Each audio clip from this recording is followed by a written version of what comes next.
પર્યાવરણ અને જળ સ્ત્રોતોના સંરક્ષણ માટે પ્રતિબદ્ધ ગંગા સમગ્ર ટીમ દ્વારા ખેડા ખાતે આવેલ ઐતિહાસિક ગોમતી તળાવ પર એક વિશેષ સફાઈ અભિયાન હાથ ધરવામાં આવ્યું હતું।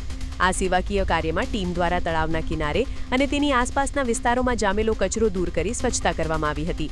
સફાઈ અભિયાન વિશે માહિતી આપતા ટીમના સભ્યોએ જણાવ્યું હતું કે આ ઝુંબેશ હેઠળ અત્યાર સુધીમાં ગોમતી તળાવ અને તેની આસપાસના વિસ્તારમાંથી 800 કિલોથી વધુ સૂકો કચરો એકત્રિત કરવામાં આવ્યો છે। એકત્ર થયેલા તમામ કચરાનો યોગ્ય રીતે નિકાલ કરીને વિસ્તારને સ્વચ્છ બનાવવામાં આવ્યો છે। આ સાથે માત્ર સફાઈ જ નહીં પરંતુ ભવિષ્યમાં પણ સ્વચ્છતા જળવાઈ રહે તે માટે ટીમે જનજાગૃતિનું કામ પણ કર્યું હતું। ટીમ દ્વારા તળાવ કિનારે બેસતા વેપારીઓને સમજાવવામાં આવ્યા હતા કે તેઓ ગંદકી ન ફેલાવે અને કચરો હંમેશા કચરાપેટીમાં જ નાખે, જેથી આ પવિત્ર સ્થળની સુંદરતા અકબંધ રહી શકે।